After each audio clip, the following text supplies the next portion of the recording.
musugot. Gusto na ko itama inyong mga mali. 10 minus 2, 8 jud ang answer. Ops, unsay mali? Ataka raman mo tubag. Sunod dyan ni ma'am, klaro ha ang imong pangutana. Warning na ka ha.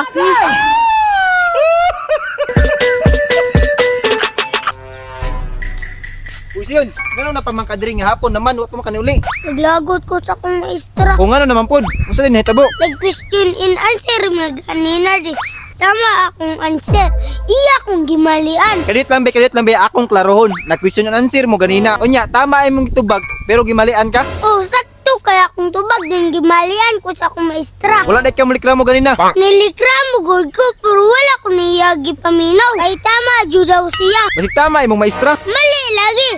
Magatang baday ko diri kung tama siya. Usa man di pangutan na si mong maestra para maklaro na kung tama baka umali. Sus boy, pertera yung sayo na. Usa ganino, isulti sa kuha. Ang iyang pangutana boy inane. Kung si Papa daw naipulo ka manok, nga kwaag duha kay ihawon, pila na lay mabilin. Unya, pila man ang imong tubag. Pulo, Diyos, hawa lagi mali kay ka. Napulo, kuha duha, utso na lang. it kung sa inyo ang aman. Katakar, mga sayon nga pariyara magunatanan mat. Mali lagi, mga ganing nagatang ko diri kay mali na nga tuba. Tama, mahuna sayon. Ay mong papa ni napulo ka manok, unya kuha duha, utso na lang.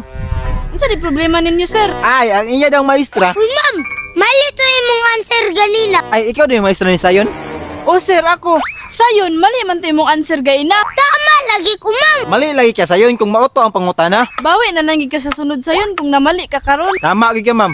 Sayon, susunod na lang pod good. Dili ko musugot. Gusto na ko itama inyong mga mali. Sayon, bisag unsaon jud nimo, mali jud ka.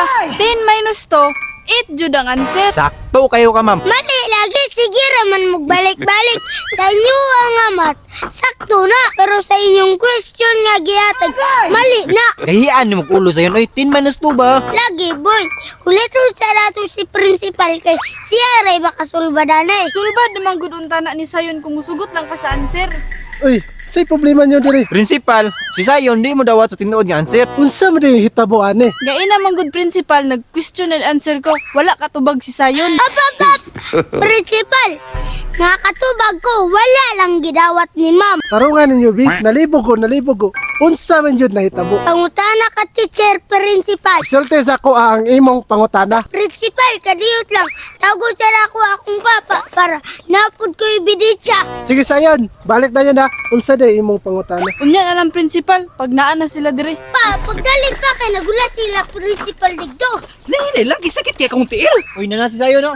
Ma'am, isulti na yung pangutana. O pwede na nato to isgutan kay nanay si papa. Unsa man yun imong pangutana ma'am?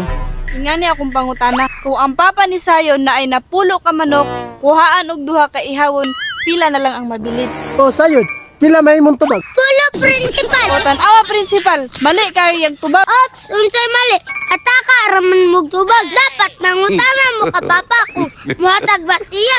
Kay sukat-sukat, wala pa mi kaihaw og manok. Wala gani siya ni sugot atong pag-birthday na ko nga. Isara ka manok, kana pa noong duha. Ay, naku ninyo pagkalabli si swimming. Sunod dyan ni ma'am, klaro ha ang imong pangutana. Warning na ka ha.